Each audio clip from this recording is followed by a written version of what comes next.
창세기 41장 14절부터 36절까지 함께 합독하시겠습니다. 이에 바로가 사람을 보내어 요셉을 부르매 그들이 급히 그를 옥에 해서 내놓은지라. 요셉이 곧 수염을 깎고 그의 옷을 갈아입고 바로에게 들어가니 바로가 요셉에게 이르되 내가 한 꿈을 꾸었으나 그것을 해석한 자가 없더니 들은즉 너는 꿈을 들으면 능히 푼다 하더라. 요셉이 바로에게 대답하여 이르되 내가 아니라 하나님께서 바로에게 편안한 대답을 하시리이다. 바로가 요셉에게 이르되 내가 꿈에 나일 강가에 서서 보니 살찌고 아름다운 7 암소가 나일 강가에 올라와 갈밭에서 뜯어먹고 그 뒤에 또 약하고 심히 흉하고 화려한 7 암소가 올라오니 그같이 흉한 것들은 애굽 땅에서 내가 아직 보지 못한 것이라. 그 화려하고 흉한 소가 처음의 7 살진 소를 먹었으나 먹은 듯 하지 아니하고 여전히 흉하더라. 내가 곧 깨었다가 다시 꿈에 보니 한 줄기에 무성하고 충실한 7 이삭이 나오고 그 후에 또 가늘고 동풍에 마른 7 이삭이 나더니 그 가는 이삭이 좋은 7 이삭을 삼키더라. 내가 그 꿈을 점술가에게 말하였으나 그것을 내게 풀이해 주는 자가 없느니라. 요셉이 바로에게 이르되 바로의 꿈은 하나라. 하나님이 그가 하실 일을 바로에게 보이심이니이다. 7 좋은 암소는 7 회요 7 좋은 이삭도 7 회니 그 꿈은 하나라. 그 후에 올라온 화려하고 흉한 7 소는 7년이요 동풍에 말라 속이 빈 7 이삭도 7회 흉년이니 내가 바로에게 이르기를 하나님이 그가 하실 일을 바로에게 보이신다 함이 이것이라. 온 애굽 땅에 7회 큰 풍년이 있겠고 후에 7회 흉년이 들므로 애굽 땅에 있던 풍년을 다 잊어버리게 되고 이 땅이 그 기근으로 망하리니 후에 든 그 흉년이 너무 심함으로 이전 풍년을 이 땅에서 기억하지 못하게 되리이다. 바로께서 꿈을 2번 겹쳐 꾸신 것은 하나님이 이 일을 정하셨습니다. 하나님이 속히 행하시리니 이제 바로에게서는 명철하고 지혜 있는 사람을 택하여 애굽 땅을 다스리게 하시고 바로께서는 또 이같이 행하사 나라 안에 감독관들을 두어 그 7회 풍년에 애굽 땅의 5분의 1을 거두되 그들로 장차올 풍년의 모든 곡물을 거두고 그 곡물을 바로의 손에 돌려 양식을 취하여 각 성읍에 쌓아두게 하소서. 이와 같이 그 곡물을 이 땅에 저장하여 애굽 땅이 임할 7회 흉년에 대비하시면 땅이 이 흉년으로 말미암아 망하지 아니하리이다. 아멘. 요셉은 정말 하나님을 경외하는 사람이었습니다. 그 증거가 무엇인가 하면은 그가 많은 사람에게, 특별히 형제에게 미움을 받았지만은 우리가 요셉을 계속 읽으면서 요셉이 형들을 미워하지는 않았다라는 것을 보게 됩니다. 불의한 일을 당하지만은 요셉은 끝까지 정직합니다. 억울하게 누명을 쓰고 감옥에 갇히지만 그곳에서 억울하다고 원망하거나 탄식하지 않습니다. 오히려 그곳에서 최선을 다합니다. 가는 곳마다 인정을 받을 정도로 최선을 다하고 성실히 임하는 삶의 자세를 가졌습니다. 그런 요셉을 하나님은 인정하십니다. 그런 요셉과 하나님은 함께 하셨고 은혜를 주십니다. 그래서 세상 사람들이 갖지 못한, 알지 못하는 특별한 은혜였는데 요셉이 어린 시절부터 자랄 때 하나님은 요셉에게 남다른 꿈을 보여주셨죠. 그것은 장차 하나님께서 이루실 일에 대한 꿈이었습니다. 그래서 요셉이 지금까지는 꿈을 꾸는 복을 받았다면 이제는 어떤 꿈이든지 해석할 수 있는 또 복을 받게 된 것입니다. 바로 왕이 이해하지 못하는 꿈을 꾸었습니다. 그것이 얼마나 두려운 일이었는지 놀라운 일이었는지 바로 왕은 나라 안의 모든 사람을 불러서 이 꿈을 해석할 자를 찾게 됩니다. 결국 찾지 못하였고 그 꿈으로 인하여서 요셉이 감옥에서 바로 앞으로 불려갑니다. 14절이죠. 요셉을 부르며 그들이 급히 그를 옥에서 내놓은지라 요셉이 곧 수염을 깎고 그의 옷을 갈아입고 바로에게 들어가니라고 합니다. 바로 왕은 요셉을 처음 봅니다. 이 요셉이 어디서 왔는가? 감옥에 죄수의 몸으로 있다고 왔습니다. 그런데도 불구하고 요셉을 보자마자 자신이 꾼 꿈을 이야기합니다. 그리고 그 꿈을 해석하라고 왕이 명령합니다. 깜짝스러운 일입니다. 그 꿈이 어떤 꿈이라고 미리 알려준 것도 아닙니다. 생각할 겨를도 없이 요셉은 불려왔고 그 요셉에게 꿈을 이야기하고 그 꿈을 해석하라는 왕의 명령이 떨어진 것입니다. 얼마나 당황스럽고 요셉의 입장으로 볼 때는 이거는 굉장히 두려울 수 있는 일입니다. 그런데도 불구하고 요셉의 자세를 보면은 담담합니다. 평안합니다. 마치 이날을 기다린 사람처럼 요셉은 바로 왕을 대하여서 이야기를 하기 시작합니다. 그럴 수 있었던 이유가 무엇입니까? 요셉이 준비가 되어 있었다는 것입니다. 잠언 22장 29절에 이런 말씀이 있습니다. 내가 자기의 일에 능숙한 사람을 보았느냐? 이러한 사람은 왕 앞에 설 것이요. 꼭 요셉을 두고 하는 이야기 같습니다. 자기 일에 능숙한 사람을 보았느냐? 이러한 사람은 왕 앞에 서게 될 것이다. 능숙이란 단어를 좀 찾아봤습니다. 사전적 의미로 보니까 능하다, 익숙하다는 말이죠. 잘한다는 말이죠. 능하고 익숙하다라는 의미를 가지고 있습니다. 그것은 어떤 분야에 대하여서 경험과 지식이 많아서 그 일에 대해서 누구보다 잘 알고 잘하는 경지의 이름을 뜻하는 말이 능숙이라는 말입니다.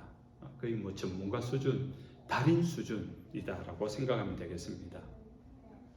요셉은 억울하게 노예로 인신매매당해서 노예로 팔려왔지만은 노예에 있을 동안에도 그 집안 가정 총무를 맡을 정도로 주인 보디발에게 인정을 받았습니다. 억울하게 누명을 쓰고 감옥에 갇혔는데 그 감옥에서도 얼마나 열심히 일을 했든지 또 얼마나 그 일을 잘 해내었든지 간수장에게 일의 능력을 인정을 받아서 모든 일을 도맡아 할 수 있을 정도로 능숙한 사람이 되었다는 것입니다. 그 말은 무엇입니까? 요셉은 어떤 사람이라고요? 어떤 처지, 어떤 상황, 어떤 일이 맡겨지든지 처음 보는 생소한 일이라도 그 일을 능숙하게 해내는 사람. 우리도 여러분들도 가만히 생각해보면 여러분 분야마다 여러분이 가지고 있는 잘하는 분야가 있을 겁니다. 익숙하고 잘하는 분야. 근데 그것이 태어나면서부터 잘하는 것은 아니었지 않습니까? 노력했고, 수고했고, 공부했고, 훈련했고, 반복했고, 그래서 익숙해질 때까지, 잘해질 때까지. 그러다 보니까 남들보다 잘하는 경지 이런 것 아니겠습니까? 요셉의 삶의 자세가 그랬다는 것입니다. 처음 보는 상황이지만은, 처음 대하는 것이지만은, 처음엔 서툴지만은 포기하지 아니하고 익숙해질 때까지, 또 그것이 남들보다 잘해지는 능숙해질 때까지 그 일을 해내는 그것이 요셉의 삶이었다는 것입니다. 요셉은 자신에게 맡겨진 일에 성실했고 능숙했던 것입니다. 그래서 애굽의 모든 신하들이 불안해할 때 요셉은 평안합니다. 지금 바로 왕 앞에 갑자기 불려왔고 갑작스러운 꿈 이야기를 듣고 있지만은 두려워하지 않습니다. 당황하지 않습니다. 평안합니다. 왜 그런 것입니까? 이 요셉이 가진 평안의 근거는 하나님에게 있습니다. 16절에 내가 아니라 하나님께서 바로에게 편안한 대답을 하시리이다. 요셉은 하나님께서 이 문제를 해결하실 것을 믿었습니다. 하나님이 하신 일에 대하여서 이미 능숙해져 있기 때문인 겁니다. 이 말은 다시 말해서 하나님에 대하여서 익숙하고 하나님의 일에 대하여서 능숙할 정도로 잘하는 사람이 바로 요셉이라는 겁니다. 조금 적용해서 이야기한다면은 하나님의 은혜가 익숙한 사람이 있어요. 하루하루를 살아가면서 또 이렇게 주일 예배를 드리면서 이 주일 예배를 드리는 가운데 하나님의 은혜를 내가 어떻게 하면 받을 수 있다는 것을 아는 사람, 은혜에 익숙한 사람입니다. 그리고 더 나아가서 내가 예상치 못했던 삶의 문제를 만났을 때 그때도 내가 이 문제 앞에 함몰되지 아니하고 오히려 이 문제 속에서 하나님의 은혜가 내게 어떻게 임할 수 있는가를 잘 아는 사람, 그 사람은 하나님의 은혜에 대하여 능숙한 사람인 겁니다. 다른 그 어떤 것보다도 하나님에 대한 전문가라는 뜻입니다. 우리는 여러 분야 가운데서 많은 전문가들을 보게 됩니다. 사람들은 세상 가운데서 좀 세상 일을 잘하고 실력 있는 일, 능력으로 인정받는 일, 또 돈 잘 버는 일, 돈 되는 일에 대해서 관심이 많고 그 일에 잘하고 싶어 합니다. 그래서 그런 부분들에 대해서 우리는 그 일을 잘하기 위해서는 얼마나 열심히 해야 된다는 것도 알고 있습니다. 수많은 정보와 수많은 훈련과 수많은 나의 익숙한 경험들이 필요하지 않습니까? 마찬가지입니다.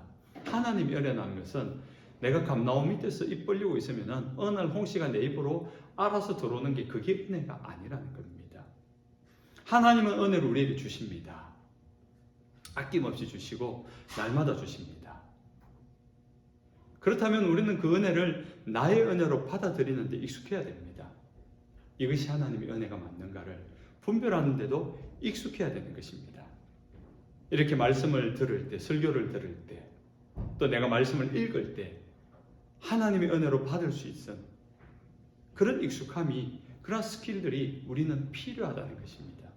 그것이 날마다 반복되어졌을 때 그럼 일상 가운데 하나님의 은혜가 자연스러운 일이 되는 거고 그 은혜가 우리에게 굉장히 능숙한, 하나님의 은혜를 받는 일에 능숙한 일이 되는 것입니다.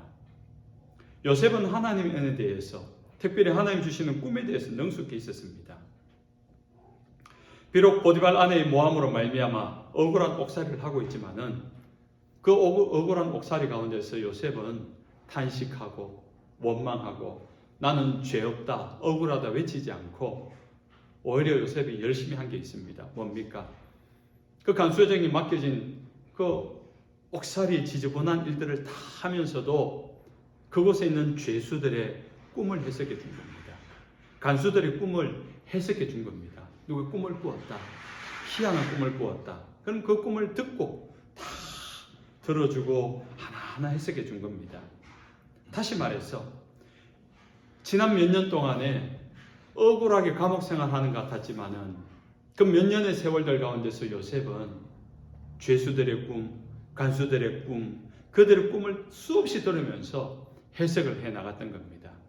그러면서 요셉이 깨달은 것이 하나 있는데 희한한 꿈도 있는데 그 꿈이 다 해석이 되더라는 겁니다.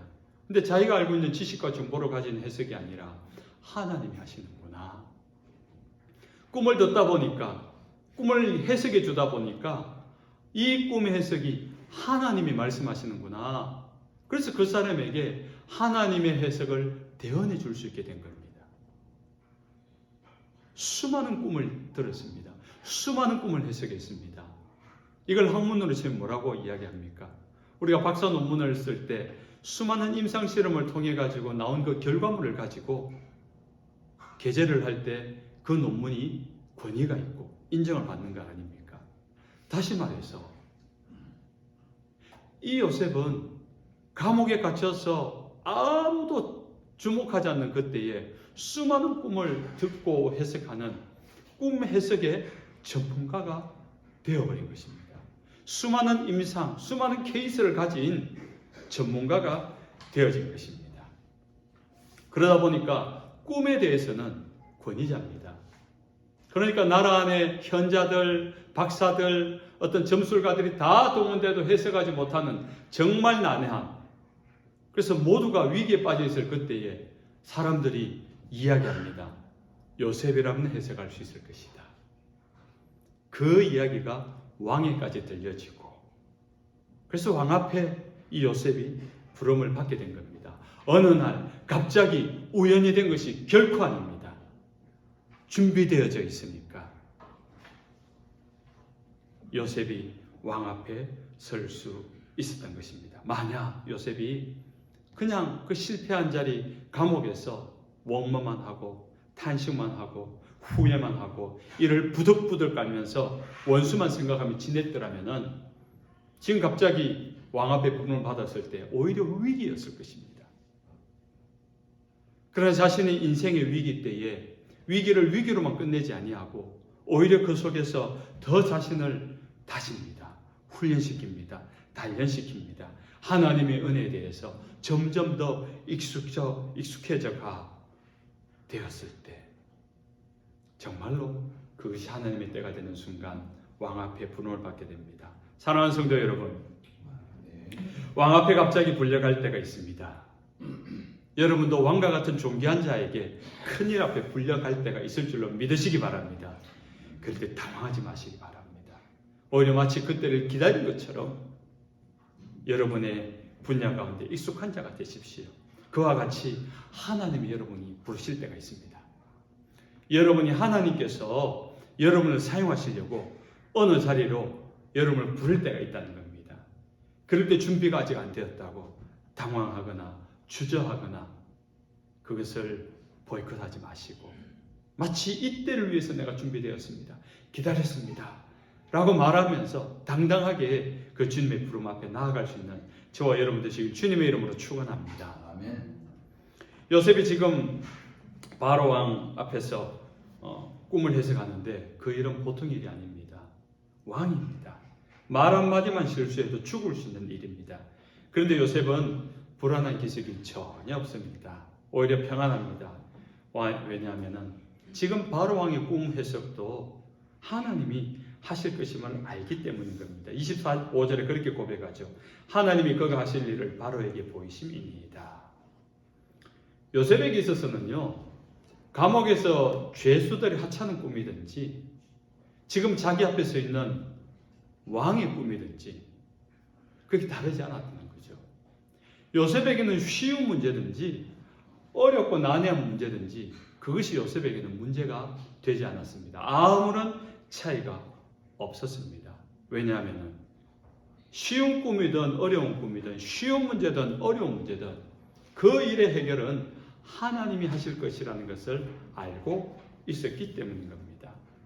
그런 문제를 만날 때마다 요셉 하나님께 의뢰하였고 하나님의 해석을 들었고 그 해석을 전달할 뿐이었습니다. 하나님은 어떤 난해한 꿈도 다 해석해 주셨습니다. 어떤 어려운 문제도 정말 명쾌하게 쉽게 간단하게 해결해 주셨습니다. 요셉은 지난 몇 년 동안 그것을 경험했던 것입니다. 그래서 그 하나님에 대해서 알게 되었던 겁니다. 요셉은 바로 왕의 꿈을 듣자마자 명쾌하게 대답을 합니다. 그 비결은 요셉이 그 꿈을 해석하려고 하지 않고 하나님께 귀 기울여 듣고 있었기 때문인 겁니다. 사람에게는 답이 없는 일들이 하나님께는 답이 있음을 믿으시기 바랍니다. 모든 문제의 해결 방법은 하나님께 있습니다. 우리 인생의 해답도 오직 하나님께 있습니다. 만약 여러분의 인생을 살아가다가 그 인생이 어떤 문제를 만났을 때 그것이 해석되지 않고 이해되지 않는다면 그 인생의 주관자이신 하나님 앞에 나아가 물으셔야 합니다. 우리의 이성과 지성과 우리의 경험으로는 도무지 이해되지 않는 일이라도 전능하신 하나님께는 답이 있기 때문에 하나님께는 이유가 있기 때문에 그래서 그 일을 통해 이루어가실 하나님의 결론도 있기 때문에 인생의 문제는 그 모든 답이 하나님께 있음을 믿으시기 바랍니다. 그래서 여러분의 인생 가운데 문제를 만날 때마다 가장 먼저 하나님 앞에 나아가서 물어보십시오. 그리고 주님께서 주시는 답에 귀를 기울이시기 바랍니다. 요셉은 하나님을 온전히 믿었습니다. 그 증거는 요셉이 자기 능력으로 사람들에게 주목을 받을 때마다 끊임없이 하나님을 앞세웠고 하나님을 말했고 하나님을 드러내는 삶을 살았습니다. 바로 왕에게 꿈 이야기를 듣는 동안에도 요셉은 계속 하나님을 이야기합니다. 16절, 25절, 28절, 32절에 이렇게 말합니다. 하나님께서 대답을 하실 것입니다. 하나님이 하실 일을 보이심이니이다. 하나님이 그가 하실 일을, 하나님이 이 일을 정하셨습니다. 하나님이 속히 행하시리니. 바로 왕 앞에서 요셉이 꿈을 해석하고 있는데 놀라운 해석을 하고 있습니다. 그런데 그 꿈을 들으면서도 하나님이 하실 것입니다. 말씀하십시오. 하나님께서 대답해 주실 것입니다. 왕이여 불안해하지 마십시오. 하나님께서 왕에게 편안하게 대답해 주실 것입니다. 하나님이 하십니다. 걱정하지 마십시오. 그런 이야기를 하고 있는 겁니다. 그러나 상황을, 그림을 한번 보십시오. 하나님이 말씀하시지만 사실 하나님은 보이지 않지 않습니까? 하나님이 말씀하시지만 하나님께 들은 그 비밀을 요셉의 입을 통하여 말하게 됩니다. 전달하게 되는 겁니다. 그럼 정작 사람들은 요셉을 보게 됩니다. 요셉의 입을 통해서 놀라운 말들, 요셉의 삶을 통해서 놀라운 능력들을 보게 되는 겁니다. 그러면 사람들은 당연히 요셉을 주목하여 볼 수밖에 없습니다. 요셉은 그것을 알고 있었습니다. 그래서 자신의 능력이 아닌데, 자신의 말이 아닌데, 마치 자신의 말처럼, 자신의 능력처럼 하나님께 돌려줘야 될 그 영광, 하나님께 받아줘야 될 그 인정을 자신이 받을까봐 스스로 그것이 교만해지고 스스로 그것이 마음에 완악해져서 하나님의 영광을 가로채고 하나님의 하신 일을 자기 공로로 만들어 버릴까봐 요셉은 끊임없이 말끝마다 하나님이 하십니다. 하나님께서 하실 것입니다. 하나님께서 해 주실 것입니다. 하나님을 말하는 것입니다. 의도적인 것 같습니다. 그냥 한두 번 하나님께서 말씀하실 겁니다 해도 충분히 알아들을 것 같은데 요셉은 말끝마다 하나님을 이야기하고 있습니다. 요셉은 알고 있었던 겁니다. 내 힘으로, 내 지식으로, 내 능력으로는 할 수 없는 일이다. 지금도 하나님께서 오늘 밤에도 말하지 않으면 나는 누구의 꿈도 해석할 수 없다. 이것이 요셉의 신앙 고백입니다. 사랑하는 성도 여러분, 오늘 이 요셉의 이 고백을 우리는 정말 유심히 봐야 됩니다. 우리 속에는요, 하나님이 하셨는데 마치 내가 한 것처럼 하나님이 주셔야만 내가 받을 수 있고 누릴 수 있는 것들을 마치 내 힘으로 내가 가진 것처럼 착각하는 경우가 많아요. 착각이면 다행입니다. 노골적으로 그것이 내 능력으로, 내 실력으로 그렇게 사람들에게 주목을 받고 싶어하고 인정받고 싶어하고 높아지고 싶어하는 그 본성이 우리 안에 있습니다. 죄의 본성입니다. 인류 최초에 느꼈던 죄의 유혹의 건수입니다. 인류 최초의 죄가 무엇입니까? 선악과를 따먹은 거 아닙니까? 사탄이 와서 아담과 하와 최초의 인류에게 유혹했던 대사를 여러분 기억하십니까? 이 선악과를 따먹으면 네가 하나님처럼 된다. 거기에 아담과 하와가 넘어간 겁니다. 우리 속에는 하나님처럼 되고 싶은, 높아지고 싶고 주목받고 싶고 빛나고 싶고 인정받고 싶고,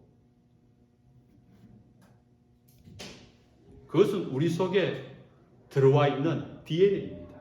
죄의 DNA가 아담과 하와의 그 타락 속에 이미 우리 속에는 태어나면서 박혀 있는 겁니다. 여러분 스스로 한번 저도 인정합니다.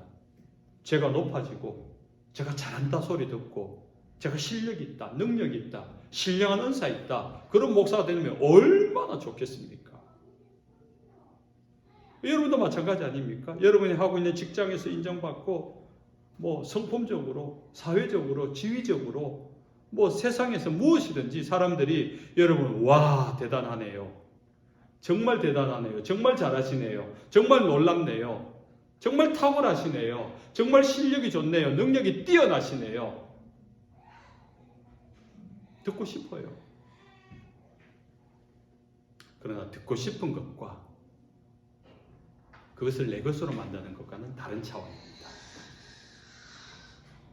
실제로 요셉을 통해서 나타나는 놀라운 일은 정말 하나님만이 하실 수 있는 일인데 요셉을 통해 나타나고 있습니다.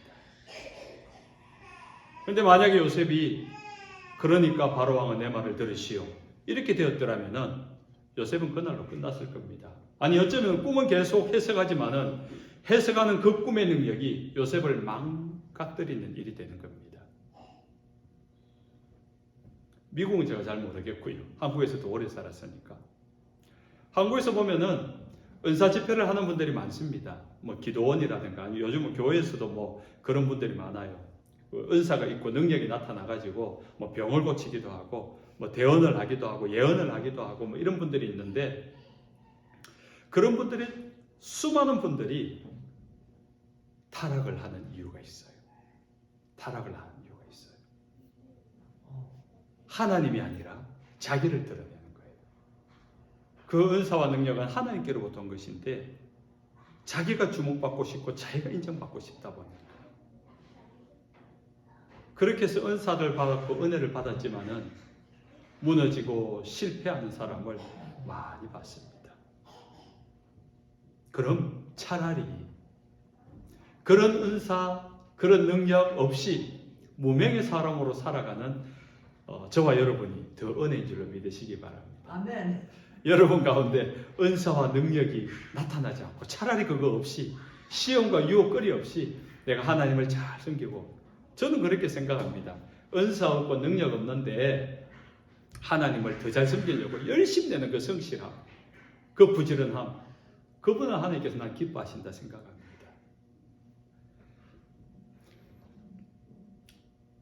요셉은 성령의 뜻을 따라 순종합니다. 오직 하나님 앞에 지금 왕 앞이라고 주눅들거나 왕 앞이라고 뭔가 호들갑 들지 않습니다. 그냥 하나님께서 말씀하시면 말씀하시는 대로 전해줄 뿐입니다. 자신의 본분을 잘 지킨 것이죠. 성령의 말하게 하심을 따라 할 말만 합니다. 그러다 보니까 바로 왕 앞에서 묻지 않는 말까지 하게 됩니다. 오늘 36절까지 읽은 이유가 그 이유 때문입니다. 꿈의 성은 앞에 끝났습니다. 7년 동안 풍년이 올 것이고 7년 동안 흉년이 올 것이다. 꿈의 성은 거의 다 하지 않습니까? 그런데 그 다음 35절과 36절을 보면은 요셉이 다른 이야기를 합니다. 이제 바로께서는 명철하고 지혜로운 사람을 택하여 애굽 땅을 다스리게 하시고 애굽 땅에 임할 7해 흉년을 대비하시면 땅이 이 흉년으로 말미암아 망하지 아니하리이다. 이 이야기를 합니다. 이거는 꿈에 없던 이야기예요. 바로왕이 묻지도 않았던 이야기입니다. 지금 왕 앞입니다. 말 한마디 잘못하면 그 말 한마디로 죽을 수 있는 상황입니다.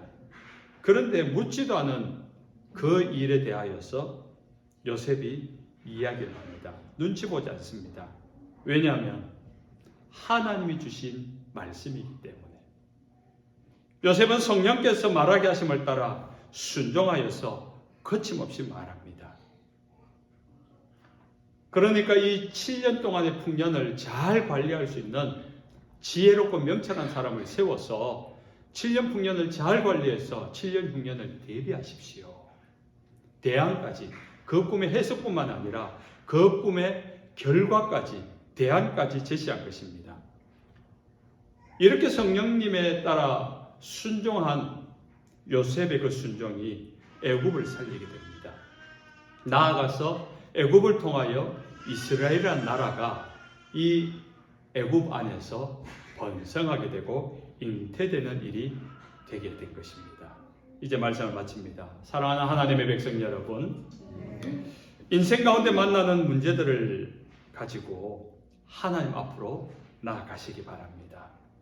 모든 문제의 답은 하나님이 알고 계시기 때문입니다. 오늘 여러분이 처한 상황에서 인내하면서 그 일이 무엇이든지 능숙한 자가 되십시오. 하나님이 부르실 때를 준비하면서 오늘 맡겨진 일에 성실하고 능숙한 자가 되십시오. 특별히 하나님의 뜻을 아는 일에 능숙한 자가 되십시오. 하나님의 기도를 하는 일, 하나님의 말씀을 아는 일, 하나님의 마음을 함께 나누어 받는 일, 여기에 예민하시고 익숙하시고 자연스러워지시는 저와 여러분 되시기를 주님의 이름으로 축원합니다. 아멘. 찬송하겠습니다. 찬송가 446장